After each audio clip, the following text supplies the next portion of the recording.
मैं उसी विषय को मैं आगे बढ़ाने का मैं प्रयास करूंगा। क्योंकि पिछली बार मैंने जो सुख के मार्ग से स्टार्ट किया था। अ, दुख से श्रद्धा, श्रद्धा से आनंद, आनंद से प्रीति, प्रीति से प्रसब्धि, और प्रसब्धि से सुख, और सुख से समाधि, और समाधि के बाद जो है यथाभूत ज्ञान दर्शन। तो हम यथाभूत ज्ञान दर्शन तक पिछले उसमें हम प्रवचन में आए थे। अब मैं यथाभूत ज्ञान दर्शन से ही मैं इसको शुरू करने वाला हूँ। और लास्ट में जो एक तरह से जो बुद्धत्व की अवस्था के बारे में, हालांकि उस अवस्था का हम लोगों को कोई ऐसा अनुभव नहीं है। ये जो मैं चर्चा करने वाला हूँ, ये वास्तव में बहुत ही हायर मानसिक अवस्था की चर्चा है। तो जो नॉर्मल या साधारण व्यक्ति हैं, जो हम आम जीवन हम जीते हैं, सांसारिक जीवन जीते हैं, उनके लिए समझना शब्दों के माध्यम से थोड़ा बहुत समझ में आ सकता है। लेकिन उसका जो अनुभव जो प्राप्त करना, ये काफी कठिन है, काफी मतलब मुश्किल से आता है। असंभव कोई चीज नहीं होती, लेकिन यह है कि काफी कठिन होता है उन तत्वों को आत्मसात करना। तत्व समझ में भी आ सकते हैं आपको शब्दों के माध्यम से, अपने मानसिक पटल पे आप उनको समझ भी सकते हैं। लेकिन उनको आचरण में ढालना या इम्प्लीमेंट करना और अपने आप को उसमें ढालना, ये काफी कठिन जाता है। तो मैं अभी जैसे यथाभूत ज्ञान दर्शन, तो ये जो सारी जो प्रोसेस है इस प्रवचन का, इस प्रवचन में क्या क्या कहना चाहिए, ये बुद्धिज्म ही नहीं, पूरी दुनिया तो एक एक सिद्धांत है जिसे प्रतीत समुत्पाद कहते हैं। तो ये हमारा सारा संसार जो प्रतीत समुत्पाद के अंतर्गत ही आता है। प्रतीत समुत्पाद का मतलब ये होता है कि हर वस्तु दुनिया में जो भी वस्तु बनी है, या जो भी वस्तु हमें दिखाई दे रही है, एग्जिस्टेंस में जो भी हमें दिखाई देता है, वो कारणों से निर्मित होता है। कारण से, बिना कारण के इस दुनिया में कोई चीज नहीं है।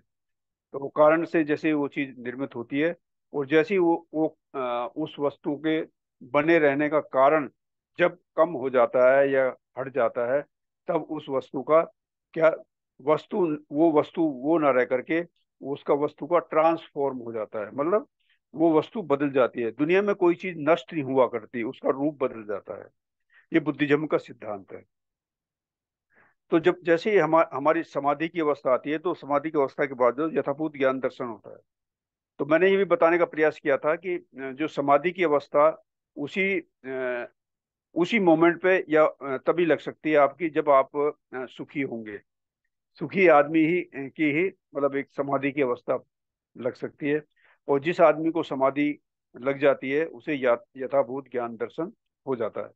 यथाभूत ज्ञान दर्शन का मतलब ये होता है, सीधे सीधे शब्दों में मैं बताने का मैं प्रयास करूंगा, कि जो वस्तुएं जो हमें उनका मतलब वास्तविक जो किस तरह से वो अस्तित्व में आती है, दुनिया किस तरह से उसका निर्माण हुआ, अस्तित्व में आया, वो वस्तु या प्राणी, तो उसको बहुत ही गहराई से हमारा मन उसको जान लेता है। तो इसी को हम क्या, यथाभूत ज्ञान दर्शन के रूप में हम इसको जानते हैं। और मैंने ये बताने का प्रयास किया कि ये जो एक तरह से प्रतीत समुत्पाद में जो ये एक कड़ी है, 12 कड़ी हैं, जो सुख के मार्ग की 12 कड़ी हैं। जैसे जो जैसे समाधि की अवस्था जो है आदमी को मिलती है, तो समाधि की अवस्था जैसी पूर्णता की तरफ आती है, तो नेक्स्ट अवस्था अपने आप ही जनरेट हो जाती है, मतलब पैदा हो जाती है। मतलब ये 12 कड़ी इसी तरह से ही हैं।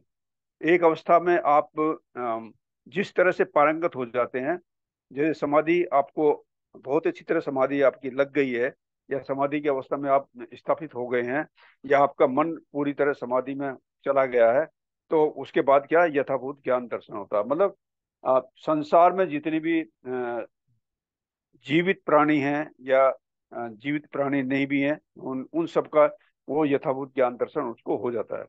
तो उनमें कई चीजों का पता लगता है, ज्ञान प्राप्त होता है। कैसे कैसे, जैसे संसार में जो भी प्राणी हैं या वस्तु मात्र है, तो वो चार महाभूत से ही निर्मित होती है। चार महाभूत, तो वो चार महाभूत कौन कौन से हैं?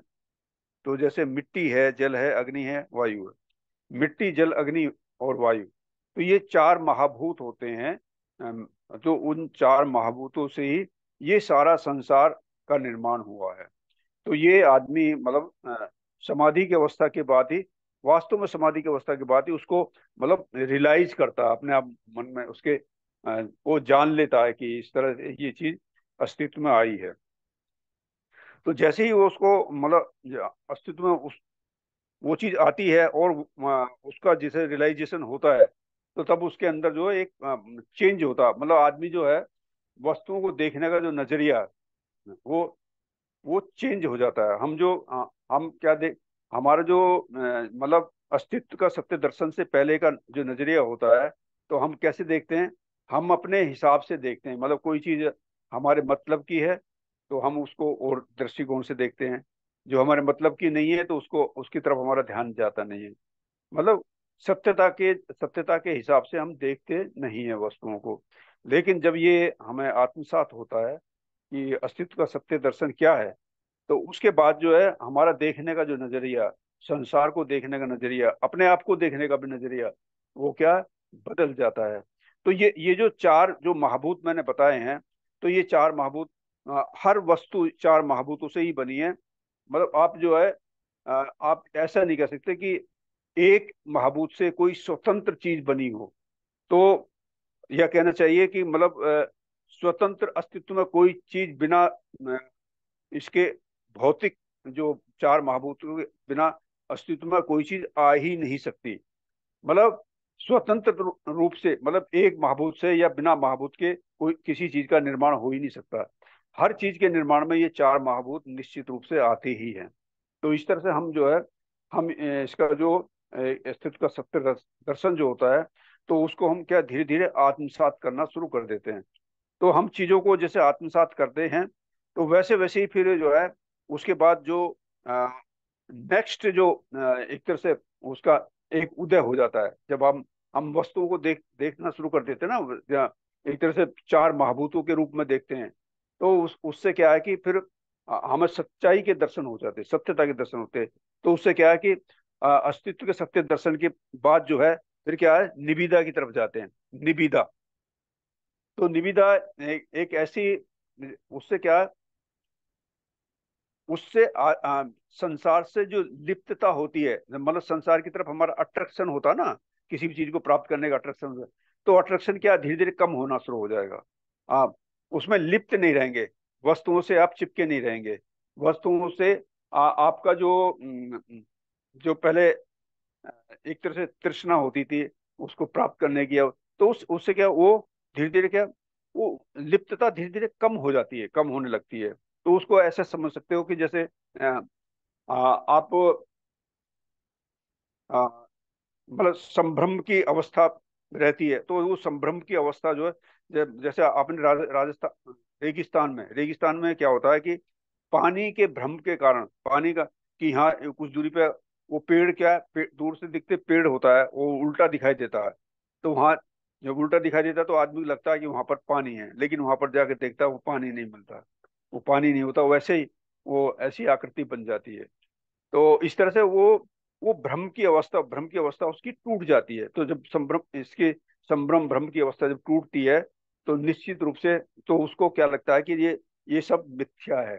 तो वस्तुओं का जैसे हम सब जानते हैं कि इनका जो वस्तु जो होती है, वस्तु का निर्माण जो होता है, वो क्या उनकी तीन चार क्वालिटी होती है। मतलब कैसे किस तरह से देखते हैं? एक तो सारी चीज जो भौतिक वस्तुएं दुख में हैं, सांसारिक अस्तित्व क्या है, दुख में। ये मतलब एक तरह बौद्ध धर्म के हिसाब से सारी भौतिक वस्तु जो हमें दिखाई देती हैं, ये जो भी जीव हैं, वो क्या है, सब दुख में है, मतलब आदमी को दुख ही देने वाली है। और दूसरी बात यह है कि वो जो है परिवर्तनशील है। पर मतलब वो जो है एक मोमेंट में, मतलब एक मोमेंट से दूसरे मोमेंट पर वो चेंज हो जाती है, बदल जाती है। अब कैसे जाती है, मतलब मतलब उसको ऐसा बताते हैं कि एक मोमेंट से दूसरे मोमेंट पर वो चीज वो वस्तु रहती नहीं है, वो बदल जाती है, चेंज हो जाती है। चाहे माइनर परिवर्तन हो वो हमें दिखाई नहीं देता, लेकिन बदल जाती है बौद्ध धर्म के हिसाब से, बदल जाती है। तो ये परिवर्तनशील है वस्तु जो है। तो दूसरी बात, तीसरी बात ये है कि मतलब अनात्म है, मतलब आत्मा नाम का कोई तत्व इसमें वस्तु में पाया नहीं जाता, ना जीवित वस्तु में पाया जाता, ना वैसी वस्तु में पाया जाता। तो इसमें कोई जो जैसे ये सिद्धांत है ना, आत्मवाद का सिद्धांत जो होता है, जैसे आदमी मर जाता है, और मरने के बाद क्या होता है कि उसका जो चार महाभूत हैं वो चार महाभूत में विलीन हो जाते हैं, और पांचवी जो चेतना होती है, जिसे ये मन क्या है, चेतना ये ऊर्जा है। तो ये ऊर्जा जो है, एनर्जी जो है, ये ऊपर तैरती हुई वो एनर्जी होती है, वो लेयर्स होती है आकाश में तैरती हुई वो, उस लेयर्स में वो जाके मिल जाती है, और चार महाभूत यहीं पर विसर्जित हो जाते हैं। चार महाभूत चारों महाभूतों में ही जा करके मिल जाते हैं। इस तरह से ये शरीर का जो है वो रूप परिवर्तन हो जाता है।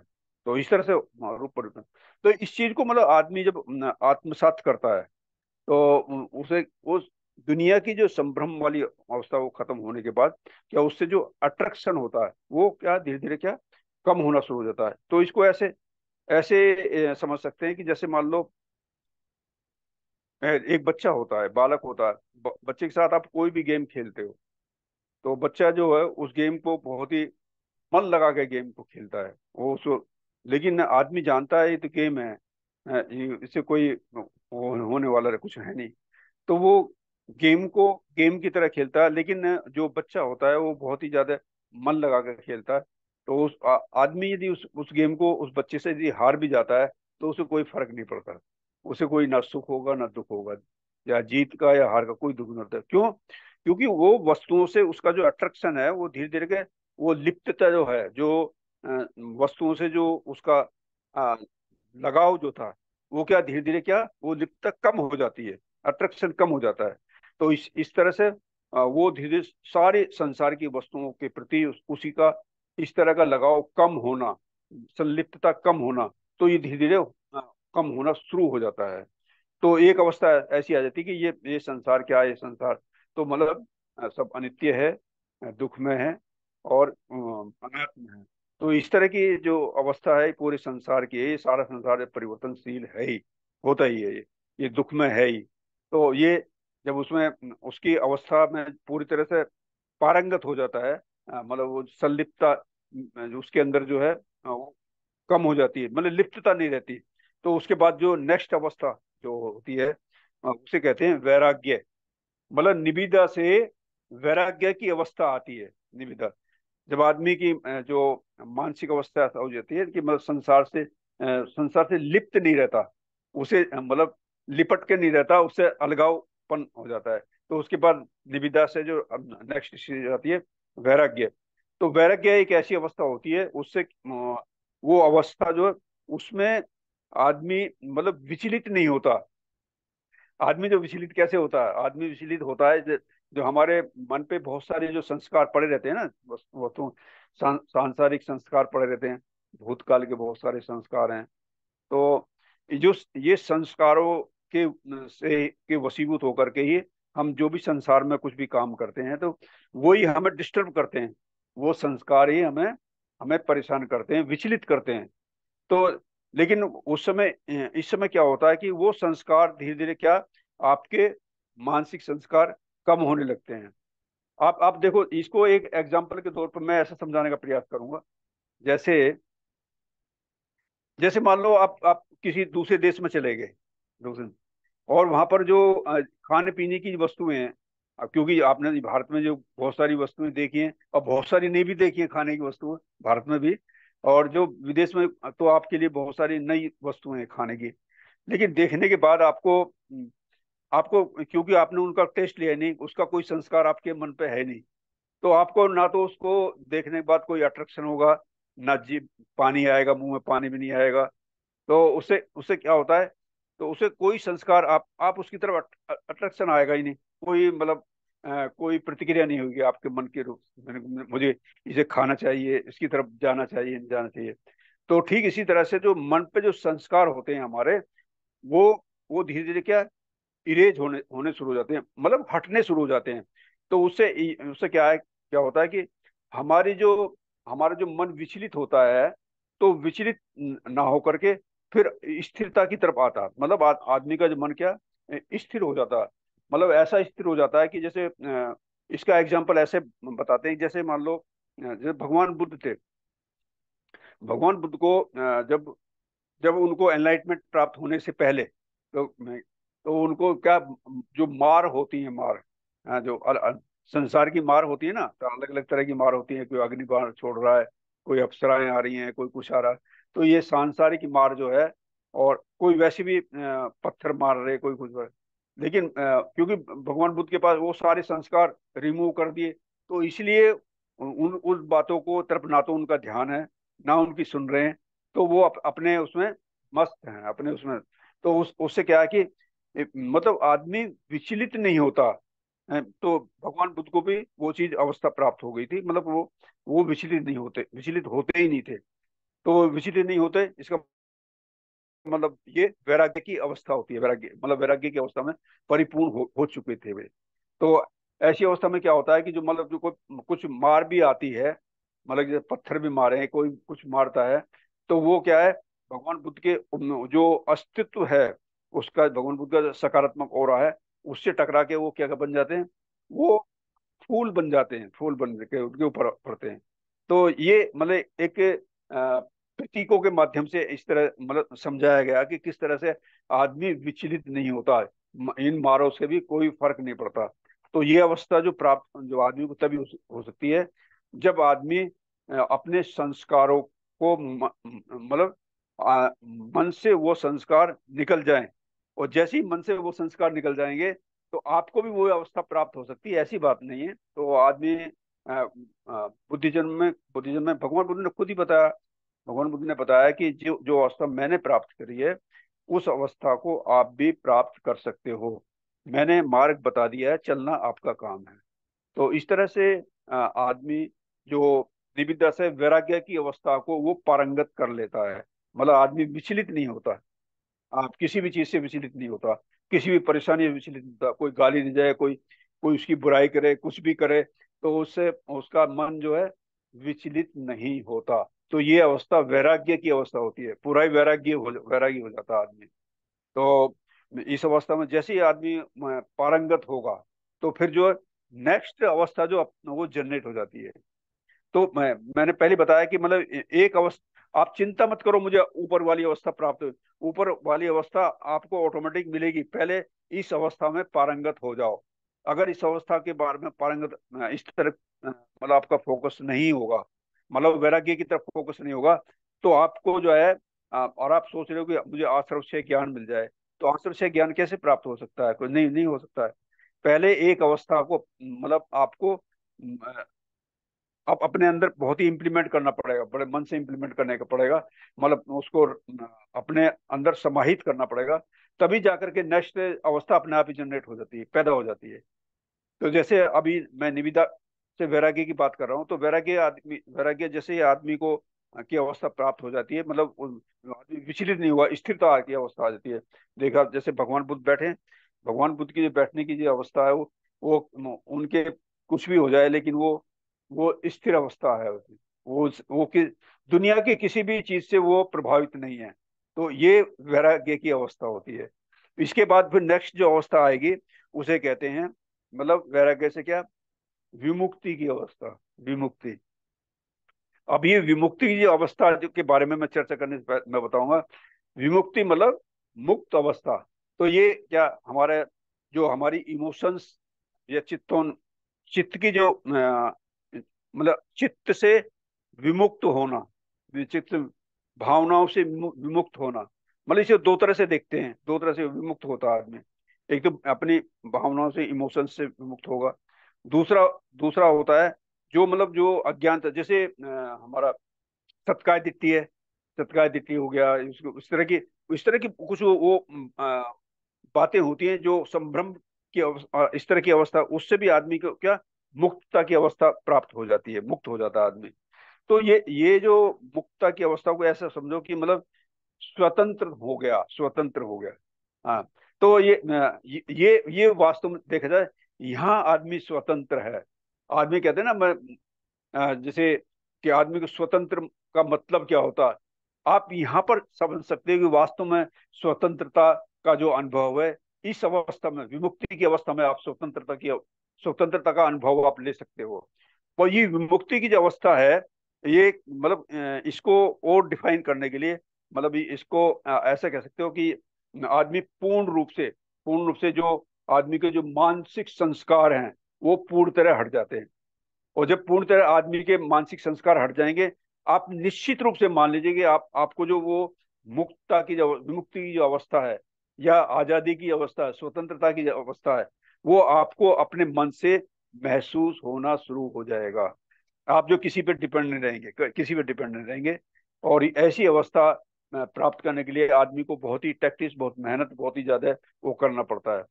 तो इस अवस्था को मतलब जब आदमी जैसे भगवान बुद्ध ने वो अवस्था, इस तरह की अवस्था से आज भगवान बुद्ध गुजरे, और वो अवस्था को भगवान बुद्ध ने प्राप्त किया भी। तो हम हमें भी वो अवस्था, मतलब आजादी की वो अवस्था, जैसे हम कहते हैं, जब भारत देश आजाद हुआ, किसी भारत देश किसके अधीन था, मतलब अंग्रेजों के अधीन था। और अंग्रेजों से हमने आजादी प्राप्त करी। तो ये आजादी तो एक तरह से एक शारीरिक मानसिक आजादी आप उस तरह से बोल सकते हो। लेकिन वास्तविक जो आदमी की मानसिक आजादी जो है, ये जो स्टेज है, ये जो अवस्था है, ये वास्तव में बहुत ही बड़ी आजादी होती है आदमी मन। मतलब इसमें किसी तरह कोई बंधन नहीं होता। मतलब इसको ऐसा भी कह सकते हैं, ऐसा कहना ज्यादा, आदमी स्वच्छंद हो जाता है। स्वच्छंद होना ये आजादी नहीं होती। स्वच्छंद मतलब ये नहीं, आजादी नहीं। इसका मतलब है कि जो आपके मानसिक जो संस्कार है, उनसे पूरी तरह विमुक्त हो जाता है आदमी।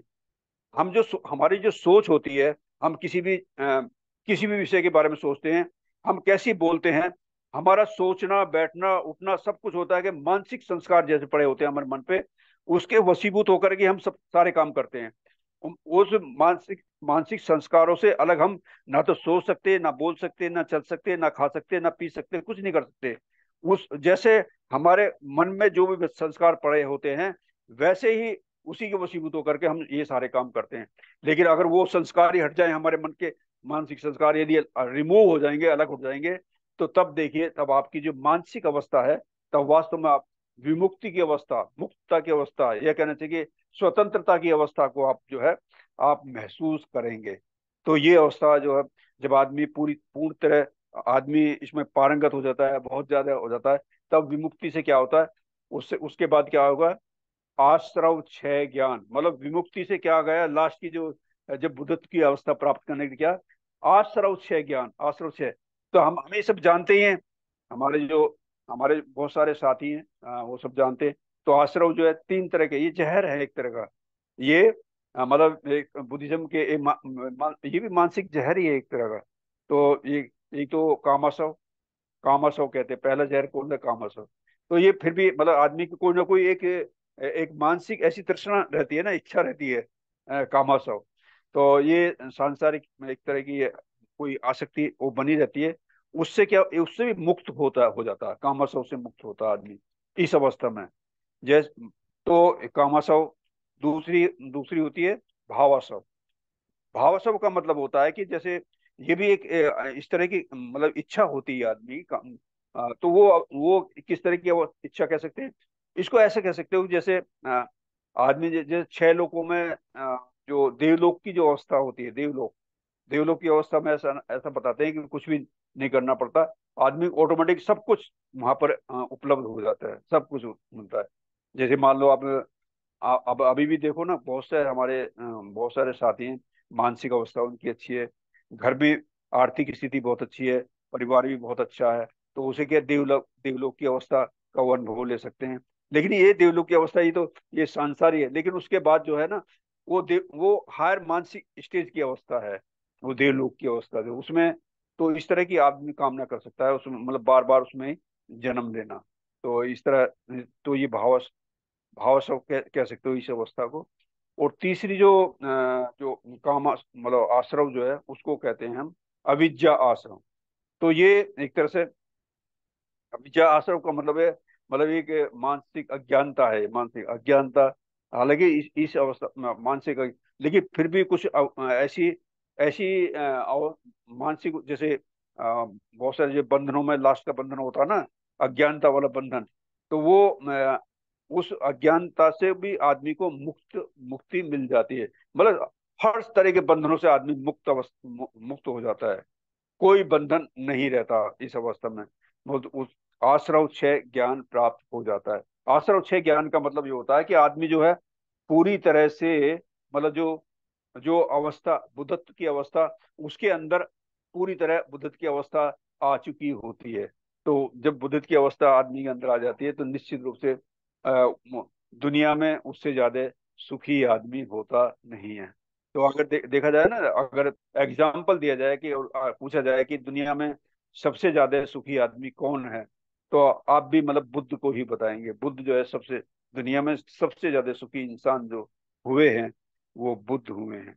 और जो भी उनके मतलब उनकी मार्ग को अनुसरण जिसने भी किया है, वो भी सुखी सुखी जीवन व्यतीत करते हुए वो भी सुखी को प्राप्त किया। वो सेम अवस्था को उसने भी प्राप्त किया।